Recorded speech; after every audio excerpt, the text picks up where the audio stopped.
Shalom Bapak Ibu dan saudara-saudara yang terkasih di dalam Tuhan Yesus.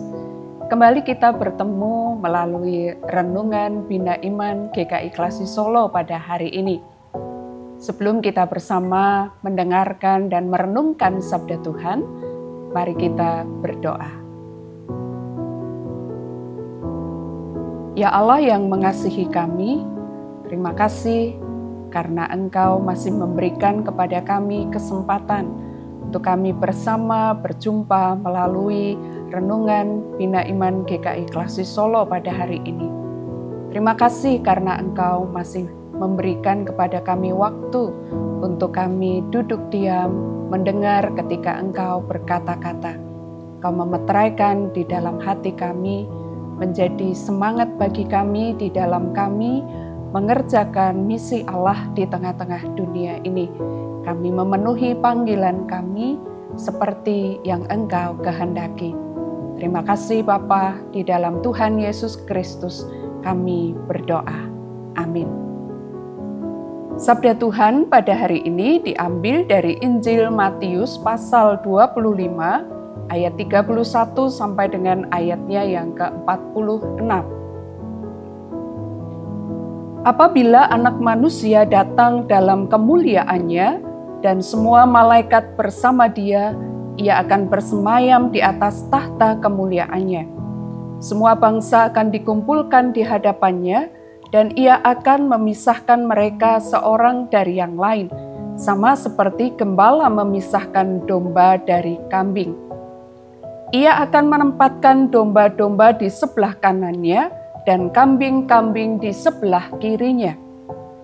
Lalu raja itu akan berkata kepada mereka yang di sebelah kanannya, "Mari, hai kamu yang diberkati oleh Bapa-Ku, terimalah kerajaan yang telah disediakan bagimu sejak dunia dijadikan. Sebab ketika aku lapar, kamu memberi aku makan. Ketika aku haus, kamu memberi aku minum. Ketika aku seorang asing, kamu memberi aku tumpangan. Ketika aku telanjang, kamu memberi aku pakaian. Ketika aku sakit, kamu menjenguk aku. Ketika aku di dalam penjara, kamu mengunjungi aku." Lalu orang-orang benar itu akan menjawab Dia, "Tuhan, kapan kami melihat Engkau lapar dan kami memberi Engkau makan? Atau haus dan kami memberi Engkau minum? Kapan kami melihat Engkau sebagai orang asing dan kami memberi Engkau tumpangan? Atau telanjang dan kami memberi Engkau pakaian? Kapan kami melihat Engkau sakit atau dalam penjara dan kami mengunjungi Engkau?" Raja itu akan menjawab mereka, "Sesungguhnya aku berkata kepadamu, segala sesuatu yang telah kamu lakukan untuk salah seorang dari saudaraku yang paling hina ini, kamu telah melakukannya untuk aku." Ia akan berkata juga kepada mereka yang di sebelah kirinya, "Enyahlah dari hadapanku, hai kamu orang-orang terkutuk. Enyahlah ke dalam api yang kekal yang telah disediakan untuk iblis dan malaikat-malaikatnya. Sebab ketika aku lapar, kamu tidak memberi aku makan. Ketika aku haus, kamu tidak memberi aku minum. Ketika aku seorang asing, kamu tidak memberi aku tumpangan. Ketika aku telanjang, kamu tidak memberi aku pakaian. Ketika aku sakit dan dalam penjara, kamu tidak mengunjungi aku." Mereka pun akan menjawab, "Tuhan, kapan kami melihat Engkau lapar, atau haus, atau sebagai orang asing, atau telanjang, atau sakit, atau dalam penjara, dan kami tidak melayani Engkau?" Ia akan menjawab mereka, "Sesungguhnya aku berkata kepadamu, segala sesuatu yang tidak kamu lakukan untuk salah seorang dari yang paling hina ini, kamu tidak melakukannya juga untuk aku." Orang-orang ini akan masuk ke tempat hukuman yang kekal, tetapi orang benar ke dalam hidup yang kekal.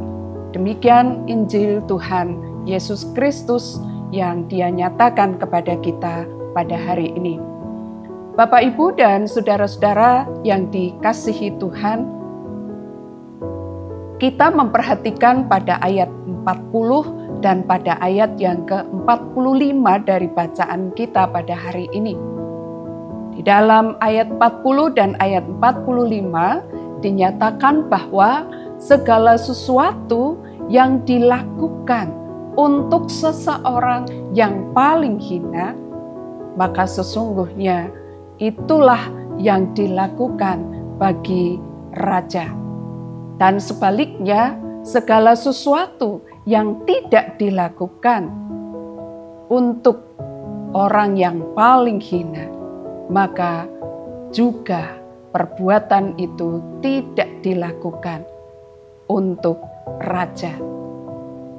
Bapak Ibu yang dikasihi Tuhan, ada begitu banyak orang yang berpikir bahwa melayani Tuhan itu hanya terbatas dengan aktivitas dan rutinitas yang dilakukan di gereja. Maka orang mengatakan inilah pelayanan-pelayanan untuk Tuhan. Itu pun masih dibatasi dengan hal-hal yang secara ritual, secara liturgis.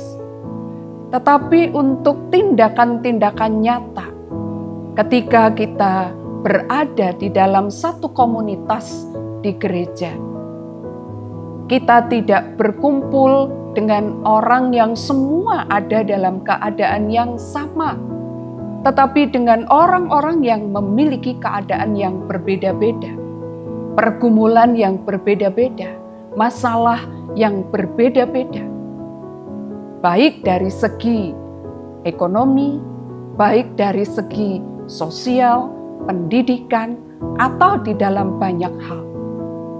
Nah, Bapak, Ibu, dan saudara yang dikasihi Tuhan, terkadang kita menjadi lupa bahwa pelayanan kepada Sang Raja itu juga adalah yang kita lakukan kepada orang-orang yang ada di sekitar kita.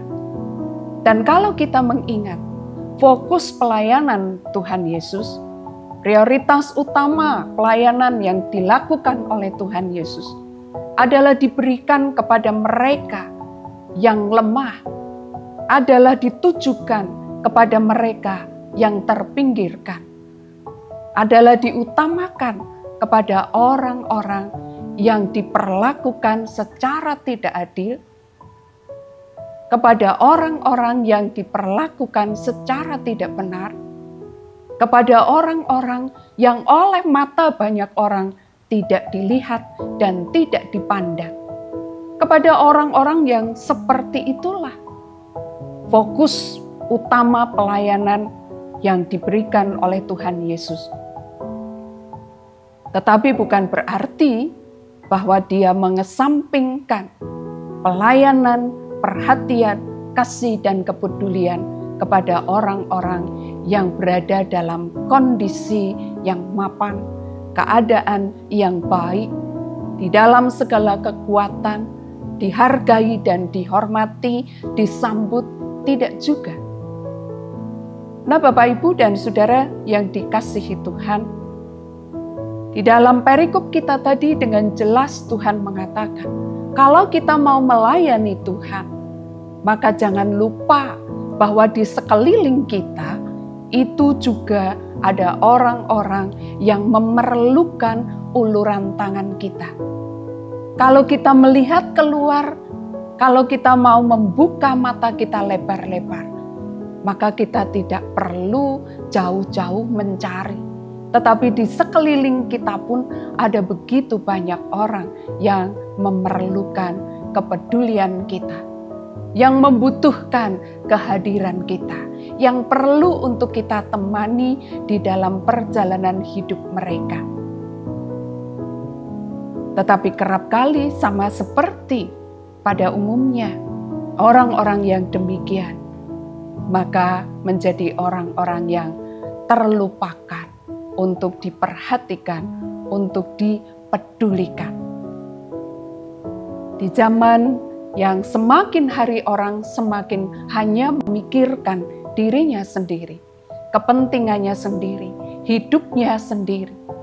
Tetapi hari ini kita diingatkan melalui bagian firman Tuhan ini, bahwa panggilan kita sebagai gereja, panggilan kita sebagai komunitas orang percaya adalah hadir untuk menjadi kepanjangan tangan Tuhan, menjadi penyalur berkat bagi orang-orang yang membutuhkan, hadir kepada mereka yang merasa sendirian menjalani pergumulan-pergumulan hidupnya, hadir kepada mereka yang ada di dalam keputusasaan oleh karena mungkin mereka belum melihat ada harapan dalam hidup mereka.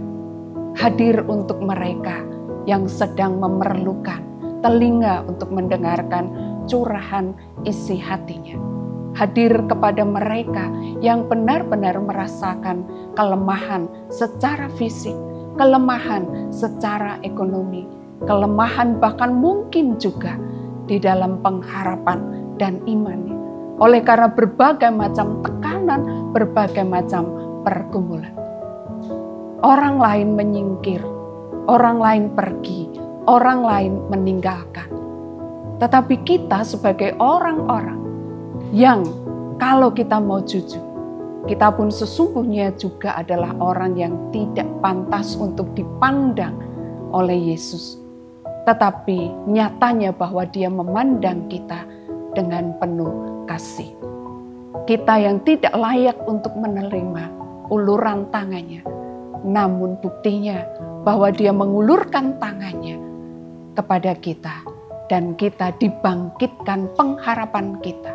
Kita diberikan kehidupan, dan untuk itulah maka mari kita juga memberi hidup, membangkitkan pengharapan kepada sesama kita. Mari kita berdoa. Terima kasih Tuhan Yesus untuk sabda-Mu. Terima kasih Engkau sudah mengingatkan kami bahwa kami adalah kepanjangan tangan-Mu untuk kami menyatakan kasih kepada sesama kami. Kami adalah orang-orang yang Tuhan utus karena kami sudah mengalami dan merasakan apa yang sudah Tuhan buat bagi kami. Tuhan, letakkan kiranya hati seperti hati-Mu, supaya kami boleh melayani sesama kami sebagaimana Engkau melayani mereka. Bapa, kami pada saat ini berdoa untuk bangsa dan negara kami. Tuhan senantiasa memberkati para pemimpin kami dalam berbagai macam hal yang tengah mereka rencanakan untuk membawa kebaikan bagi bangsa ini. Hikmat Allah beserta dengan mereka. Engkau juga memberkati untuk GKI Klasi Solo khususnya, biarlah kami boleh mengambil peran kami untuk kami melakukan pelayanan kepada sesama kami, untuk kami menyatakan kehadiran Tuhan bagi sesama kami. Engkau juga akan memberkati pergumulan pribadi dari setiap umat-Mu yang dinyatakan di hadapan Tuhan. Tuhan menyatakan segala yang baik seturut dengan kehendak-Mu dan seturut dengan waktu-Mu. Terima kasih Bapa, seluruh hidup kami serahkan di dalam tangan Kristus Yesus Tuhan dan Juru Selamat kami. Amin.